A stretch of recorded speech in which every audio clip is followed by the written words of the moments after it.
Good day to all of you students. Today I shall teach you class 10th economics, lesson 2nd. Name of the chapter is sectors of the Indian economy and it's a part 1 of this chapter. Yes student, it's chapter 2nd and name of chapter sectors of the Indian economy. इस chapter में हम ये पढ़ेंगे कि हमारी Indian economy के कितने sector हैं और वो किस तरह से काम करते हैं. So let us start from here student. Sectors of economic activities. Sectors of economic activities के sectors. Let us look at this picture. You will find the people are engaged in various economic activities. Student, हम इस page में जो हमारी pictures हैं उसमें हम देखते हैं कि लोग जो हैं उसमें वेरियस इकोनॉमिक एक्टिविटीज़ हैं. वो बहुत सारी उनकी अलग अलग एक्टिविटीज़ हैं. इकोनॉमिक एक्टिविटीज़ होती हैं जो आर्थिक इकोनॉमिक से रिलेटेड है, जो हमारी आर्थिक कंडीशन बताती हैं कि जिससे हम पैसा कमाया जाता है. और कहते you will find people are engage in various economic activities. लोग जो हैं अलग अलग इकोनॉमिक एक्टिविटीज़ हैं, लोग अलग अलग काम करते हैं पैसा कमाने के लिए. Some of these activities are producing goods. कुछ एक्टिविटीज़ ऐसी हैं जिसमें लोग कुछ गुड्स को, चीज़ों को प्रोड्यूस करते हैं, बनाते हैं. Some others are producing services. और कुछ ऐसे हैं कि जो वहाँ पे काम करते हैं. कुछ लोग चीज़ों को प्रोड्यूस करते हैं, कुछ उन लोगों के ऊपर उन चीज़ों पे काम करते हैं. These activities are happening around us every minute as we speak. कहते हैं हम ये सारी एक्टिविटीज़ हैं हमारे चारों तरफ हैं. हम हर मिनट में इसको देख सकते हैं जैसे हम बोलते हैं. और हमारे चारों तरफ जो है लोग इकोनॉमिक एक्टिविटीज़ जो है करते हैं. How do we understand this activities. और अब हम ये इन एक्टिविटीज़ को समझेंगे कैसे. One way of doing this is to group them, classify them. कहते इन एक्टिविटीज़ को समझने के लिए क्या करेंगे, हम उनको ग्रुप बना देंगे एक्टिविटीज़ का और क्लासीफाई करेंगे, उनका वर्गीकरण कर देंगे यूजिंग सम इम्पॉर्टेंट क्राइटेरियन. और कुछ हम इम्पॉर्टेंट क्राइटेरिया लेंगे और जो हमारी पूरी एक्टिविटीज़ है उनको ग्रुप में जो है क्लासीफाई कर देंगे. These groups are called sector. और ये जो हम ग्रुप बनाएंगे जिसमें हम एक्टिविटीज़ को ग्रुप करेंगे, उन एक्टिविटीज़ को हम क्या बोलते हैं स्टूडेंट, सेक्टर बोलते हैं. Student, in this picture you can see different activities. Persons are making breaks and here a person is delivering the letter and here a person coolie is carrying bags and women are working in a cotton field and women are working in a ready-made garment shop. So these are the different activities. These are economic activities. और ये economic activities हैं जिससे जो है वो पैसा कमाते हैं, मनी जो है अर्न की जाती है. We begin by looking at different kind of economic activities. तो हम किस तरह से स्टार्ट किया हमने स्टूडेंट कि हमने डिफरेंट एक्टिविटीज़ देखी, different kind of economic activities. लोग जो है अलग अलग काम करते हैं अपनी अर्निंग के लिए. There are many activities that are undertaken by directly using natural resource. और कहते हैं जो एक्टिविटीज़ हैं स्टूडेंट, डिफरेंट एक्टिविटीज़ हैं. कुछ एक्टिविटीज़ इस तरह से हैं वो जो है डायरेक्टली जो है हम नेचुरल रिसोर्सेज से काम करते हैं. नेचुरल रिसोर्स से जो है हम काम करते हैं. टेक फॉर एग्जांपल, हम एग्जांपल ले लेते हैं student, the cultivation of cotton. Cotton की जो है कल्टीवेशन की जाती है. It takes place within a crop season. जब क्रॉप सीजन होता है, जब कॉटन का सीज़न होता है तभी जो है कॉटन की कल्टीवेशन होती है. और जब कॉटन का सीज़न नहीं होता, जब इसका कॉटन का सीज़न नहीं होता है तो इसकी कल्टीवेशन भी नहीं होती है. For the growth of the cotton plant we depend mainly but not entirely on natural factors like rainfall, sunshine, climate. और स्टूडेंट ये we depend mainly and but not entirely. हम मेन जो है कहते जो हम मेन जो डिपेंड करते हैं जब कॉटन सीजन होता है, कहते पूरी तरह से नहीं परंतु क्या है हम नेचुरल फैक्टर्स पर डिपेंड करते हैं. जैसे कि रेनफॉल है, सनशाइन है, क्लाइमेट है. तो इन चीज़ों को देख के जो देखा जाता है कि इनका सीज़न है, क्लाइमेट फेवरेबल है, रेन फेवरेबल है, सनशाइन पूरा मिल रहा है, तो तभी जो है कॉटन सीजन जो है कॉटन प्लांट्स जो है लगाए जा सकते हैं. The product of this activity, cotton is a natural product. और ये कॉटन क्या है स्टूडेंट, ये एक नेचुरल प्रोडक्ट है. Similarly in the case of an activity like dairy, we are dependent on the biological process of the animal and availability of other sector. तो student इसी तरह से हम डेयरी एक्टिविटी के लिए देखते हैं कि हमें डिपेंड होना पड़ता है कि जो एनिमल के बायोलॉजिकल प्रोसेस हैं और उसके लिए जो है फॉडर अवेलेबल है, उसका चारा अवेलेबल है, तो उस पर डिपेंड रहते हैं। The product here milk also is a natural product, और मिल्क जो है वो भी एक नेचुरल प्रोडक्ट है। Similarly minerals and ores are also natural product. इस तरह से जो हमारे मिनरल्स हैं, ओर हैं, ये भी जो है हमारे एक नेचुरल प्रोडक्ट हैं। When we produce a good by exploiting natural resource, it is an activity of the primary sector. When we produce a goods, जब हम कहते किसी चीज़ को प्रोड्यूस करते हैं, उससे पहले एक्सप्लॉइट करते हैं नेचुरल रिसोर्सेज को हम एक्सप्लॉइट करते हैं, फिर उससे हम जो कुछ चीज़ें बनाई जाती हैं तो उसको बोला जाता है it is an activity of the primary sector, उसको प्राइमरी सेक्टर बोला जाता है। कहते जब हम नेचुरल सोर्स से किसी जो है गुड्स को प्रोड्यूस करते हैं तो उसको प्राइमरी सेक्टर बोला जाता है। वाई प्राइमरी, इसको प्राइमरी क्यों बोला जाता है? This is because it forms the base for all other products. कहते इसको इसीलिए बोला जाता है, this is because it forms the base for all other, क्योंकि ये एक बेस है दूसरे प्रोडक्ट्स का, इससे और प्रोडक्ट्स जो है दूसरे बनाए जाते हैं, दैट वी सब्सिक्वेंटली मेक, और दूसरे जो है हम उसको जो है बड़े इजीली बना लेते हैं।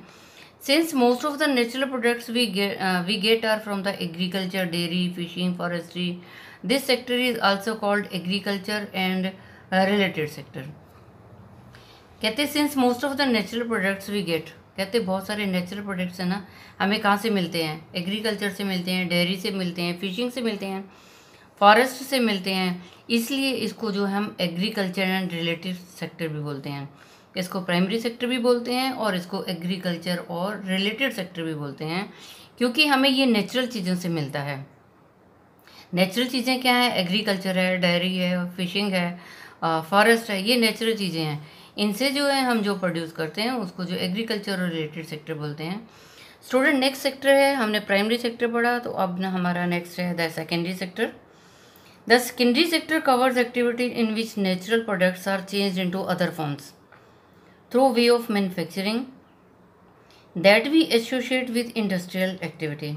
द सेकेंडरी सेक्टर, कहते जो हमारा सेकेंडरी सेक्टर है वो क्या कवर करता है स्टूडेंट? इसमें एक्टिविटीज़ आती हैं जिसमें हम नेचुरल प्रोडक्ट्स को चेंज कर दिया जाता है दूसरे फॉर्म में।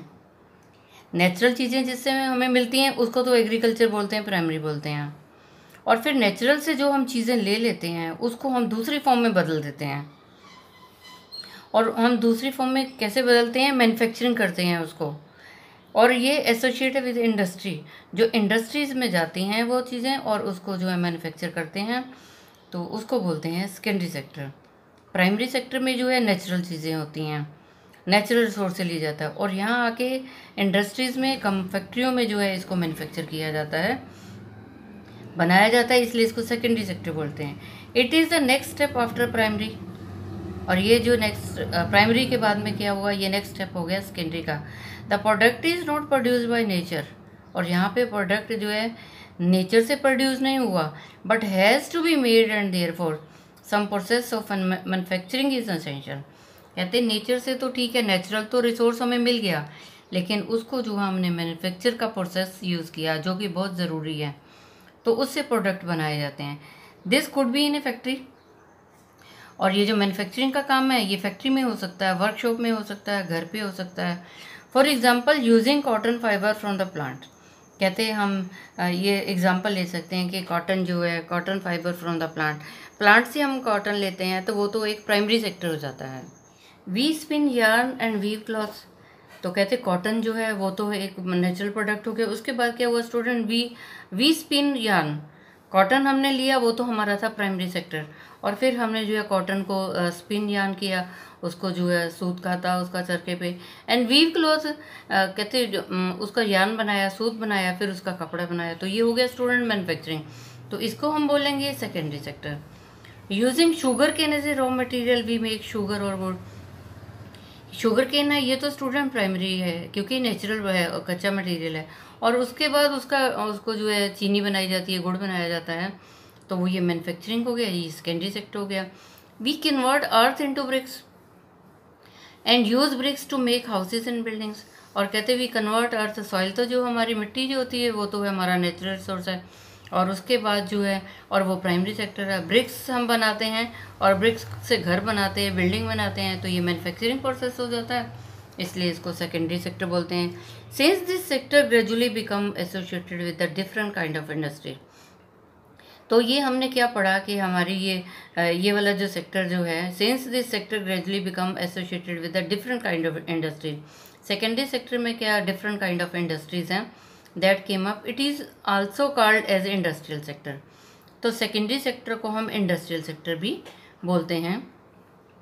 आफ्टर प्राइमरी एंड सेकेंडरी, कहते पहले हमने प्राइमरी पढ़ लिया, फिर हमने जो है नेचुरल रिसोर्सेज से, और यहाँ पे क्या है सेकेंडरी जो मैन्युफैक्चरिंग है। And there is a third category of activities that falls under the tertiary sector and is different from the above two. और हम प्राइमरी और सेकेंडरी के बाद में क्या पढ़ते हैं कि थर्ड कैटेगरी ऑफ एक्टिविटीज़ है, और ये किस में आती है, टर्शरी सेक्टर में आती है थर्ड कैटेगरी जो है, और ये डिफरेंट है अबव टू, ये प्राइमरी और सेकेंडरी से जो है अलग है। These are activities that help in the development of the primary and secondary sector. और ये क्या है, these activities help in development, और ये हेल्प करती हैं, ये जो टर्शरी है सेक्टर, ये हेल्प करते हैं प्राइमरी और सेकेंडरी सेक्टर को जो है हेल्प करते हैं। These activities by themselves do not produce good but they are an old और support for the production of the process. कहते हैं ये जो टर्शरी सेक्टर है स्टूडेंट, ये चीज़ें को प्रोड्यूस नहीं करता, प्रोड्यूस तो सेकेंडरी सेक्टर करता है। दे आर एन ओल्ड और सपोर्ट फॉर द प्रोडक्शन, लेकिन ये सपोर्ट करता है जो प्रोडक्शन होती है, जो मैन्युफैक्चरिंग से प्रोडक्शन आती है। They are an aid, they are an aid और सपोर्ट, ये एड है, ये एड है, एक सपोर्ट है, एड होती है हेल्प है, और ये सपोर्ट है फॉर द प्रोडक्शन प्रोसेस। जो भी प्रोडक्शन प्रोसेस होता है, जो भी मैन्युफैक्चरिंग से हमें चीज़ें मिलती हैं, उसको सपोर्ट करता है, उसको जो है एड मिलती है, हेल्प मिलती है। फॉर एग्जांपल स्टूडेंट, एग्जांपल के लिए हम ले लेते हैं, goods that are produce in the primary और secondary sector would need to be transported by trucks or trains and then sold in the wholesale and retail shop। कहते हैं हम एग्जांपल के लिए ले लेते हैं, फॉर स्टूडेंट एग्जांपल के लिए, goods that are produce in primary और सेक्टर, कहते हैं जो हम गुड्स को प्रोड्यूस किया जाता है प्राइमरी सेक्टर में होती हैं और सेकेंडरी सेक्टर में होते हैं, फिर उनको किस चीज़ की ज़रूरत होती है, ट्रांसपोर्ट की ज़रूरत होती है, उनको ट्रक से, ट्रेन से और जो ले जाया जाता है। Then sold in the wholesale and retail shop, फिर उनको जो है बेच दिया जाता है, सोल्ड इन द होलसेल, थोक रेट पे बेच दिया जाता है, दुकानों पे जो है इसको बेच दिया जाता है। At times it may be necessary to store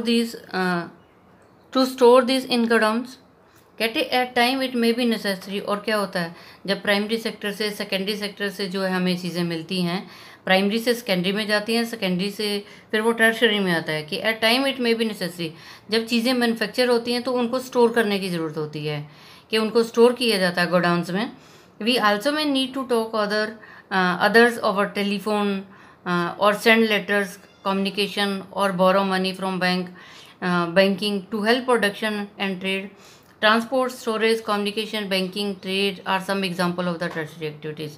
तो स्टूडेंट और भी टर्शरी एक्टिविटीज़ में क्या क्या चीज़ें आती हैं, जिस तरह कि हम टेलीफोन है, टेलीफोन से मैसेज भेजते हैं, लेटर्स भेजते हैं, या हम बैंक से पैसा बोरो करते हैं, उधार लेते हैं, और जो है हम प्रोडक्शन में हेल्प करते हैं, ट्रेड में, व्यापार में, और ट्रांसपोर्ट है या स्टोर किया जाता है मटेरियल को, कम्युनिकेशन सिस्टम है, बैंकिंग है, ट्रेड है, व्यापार है, ये सब एग्जांपल हैं स्टूडेंट टर्शरी एक्टिविटीज़ में आते हैं ये। Since these activities generate service rather than goods, कहते हैं ये एक्टिविटीज़ में क्या होती है, सर्विसेज मिलती हैं, हमें जॉब मिलती हैं, रादर देन गुड्स, यहाँ पे गुड्स नहीं मिलता, गुड्स तो हमें जो है प्राइमरी से मिलता है और सेकेंडरी में मैन्युफैक्चर होता है, फिर टर्शरी में उसको जो है सर्विस दी जाती है। And the tertiary sector is also called service sector, कहते हैं यहाँ पे लोग जॉब करते हैं, सर्विस करते हैं, इसलिए इसको सर्विस सेक्टर भी बोला जाता है।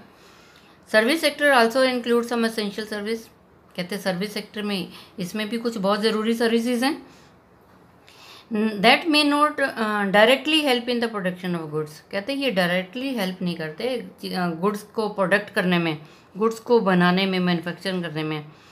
For example we require teacher, हमें टीचर की ज़रूरत है, डॉक्टर्स की ज़रूरत है, and those who provide personal service such as washerman, और कुछ और भी हमें पर्सनल सर्विसेज की ज़रूरत होती है, जैसे वॉशरमैन, धोबी चाहिए, बार्बर चाहिए, नाई चाहिए, कोबलर, मोची चाहिए जो हमें हमारे जूते सिल सके, चप्पलों को सिल सके, लायर्स चाहिए, वकील चाहिए, and people to do administrative, और लोग ऐसे भी लोग चाहिए जो एडमिनिस्ट्रेटिव जो है उसका काम कर सकें, एंड अकाउंटिंग वर्क, अकाउंट्स के काम के लिए भी हमें जो लोगों की ज़रूरत होती है कि जो ट्रेंड पर्सन हो। In recent time certain new services based on information technology, कहते हैं, और आज के टाइम में तो और भी बहुत सारी नई सर्विसेज आई हैं जो बेस्ड ऑन इंफॉर्मेशन टेक्नोलॉजी पे है, such as internet cafe, ATM booth, call centre, software companies etcetera have become important.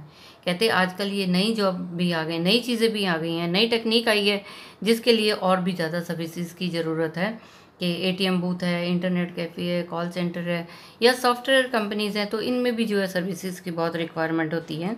तो ये सब स्टूडेंट आते हैं टर्शरी सेक्टर में। तो हमने पढ़ा प्राइमरी सेक्टर, सेकेंडरी सेक्टर और tertiary sector. And student, I have taught you part 1 of this chapter. Rest of the thing I shall tell you in the next educational video. I think you might have understood. You tell it to other students so that they can also understand this chapter. And students, stay safe, stay at home, obey your parents. Thank you. Have a nice day. God bless you all.